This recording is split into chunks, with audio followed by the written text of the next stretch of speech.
current situation of this country, I'm not speaking prophetically, but I'm speaking now as somebody who look at the situation. If you ask me as an individual, that what do you think in the next dispensation we should vie for? Me as an individual, I will tell you, Peter Obi is a credible candidate for the next election. But will they allow him? No. And prophetically now I'm speaking. If Peter Obi is very wise, don't allow yourself to be a second-class supporter. If not, you will lose your credibility. If they don't give you in this coalition to stay in the number 1 seat, to be a lion, then it's inconsequential. That's my own opinion. Because if you stay in the number 1 seat, then we are ready for a lion to a lion battle. But if you are not in a number 1 seat, if you go as a second, it's an opinion. If you go as a VP, I'm telling you, you will lose everything. Prophetically, is it in his destiny to rule this country? Yes. But if he does not do proper calculation, it will be useless. Now, back to the one standing in the steering. For now, I have not seen any lion capable of taking the steering from him until the needful is done. What I see about this coalition, for me, prophetically, I'm telling His Excellency Peter Obi, be careful so that you don't enter into a trap. Now, I've said 3 things at the same time. My personal opinion, prophecy, personal opinion, prophecy. Now, I said something while I was preaching, and I need to recap it and put it well so that somebody does not misunderstand, misinterpret, or misconstrue me. I told you that you will continue to see drama in our political sector and many things will be happening. And I said last Sunday that the current person sitting on the throne is a lion. And we need somebody who has a lion if you really want to take the steering. I'm a prophet. I'm neither here nor there. I'll be telling you what I'm seeing. For now, I have not seen. But you see, the person of Peter Obi, last 2 years, I have not said anything about. I only talk about my opinion. It is in his destiny one day to sit in the steering of leadership in number 1. It is in his destiny. You could see the other years, everybody were talking. I didn't talk. But I cannot tell whether it is now or 31. I don't know. But it is in his destiny. This is my prophetic advice as per what I am seeing. In the new coalition that you are doing, don't go for a second-class citizen. If they give you number 1, then you are prepared. If they make you second-class citizen, don't lose your political capital and asset. Don't fall into a trap. That is if they will ever give it to you. Don't. Because in the first place, there are mighty armies behind you. If you lose your army, you will not be a general. It is better you wait patiently with your political capital and assets for such a time that permits you to breathe properly than to sell your birthright to Jacob.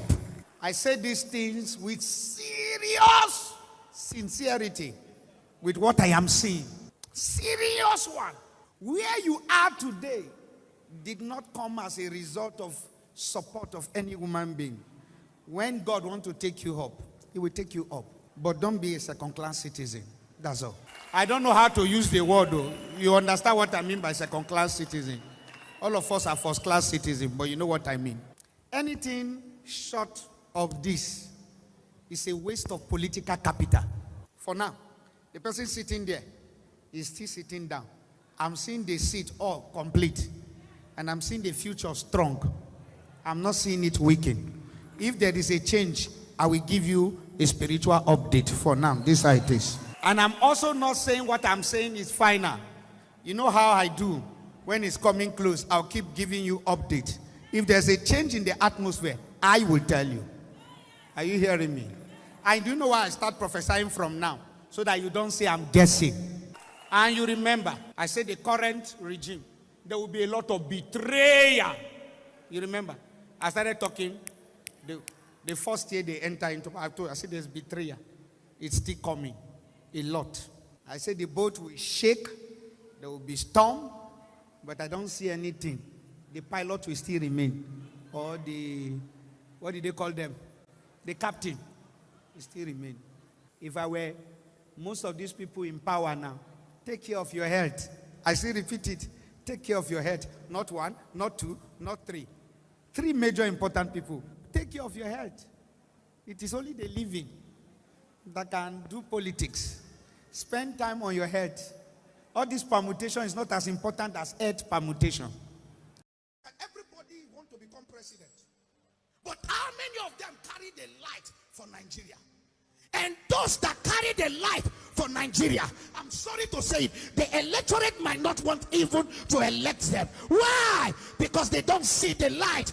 They see money. And money is a deception that cannot make us pick true leaders. Why sell your votes, whether you are a delegate or a electorate?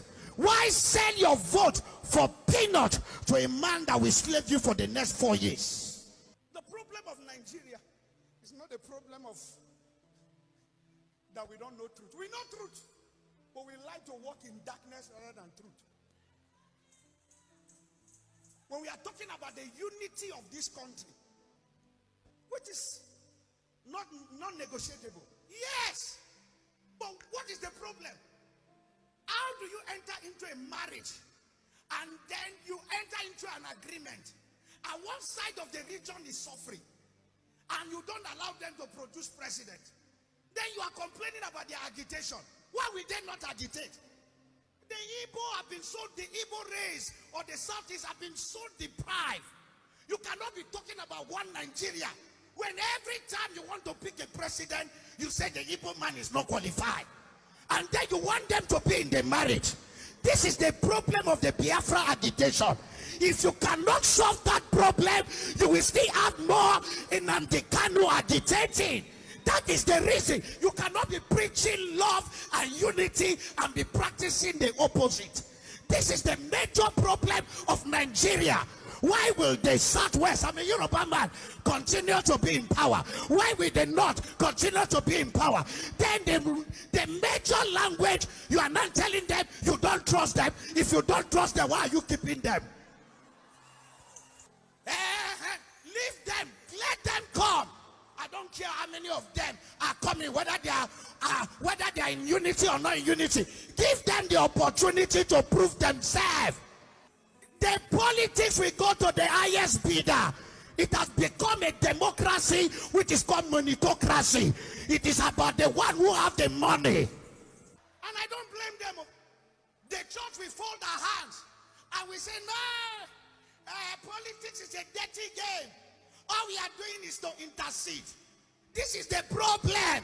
You will intercede and chop intercession when it is time. Those who are power brokers will enter there, go into primaries, join a political party. This is the problem of the church. Who is but blind? The church. Too spiritual. Politics is not only spirituality. You have to join the game. You have to belong to a political party. You have to follow and become a delegate. How many Christians do we have as delegates in most political parties? How do we influence? This thing is not of prayer alone. We have been praying. If prayer can change Nigeria, the intercessors in Nigeria will have changed everything. The problem we have prayer warriors without strategies. Every regime has its own achievement. For me, speaking my mind as a citizen of this country, not as a pastor, we are so divided now. There's really a tiny line between unity and hatred or disunity. Alright guys, thank you very much for staying to the end of this video. So what's your take? Let's hear from you. Kindly drop your comment below the comment section and don't forget to give us a thumbs up. Thank you. See you in my next video. Bye for now.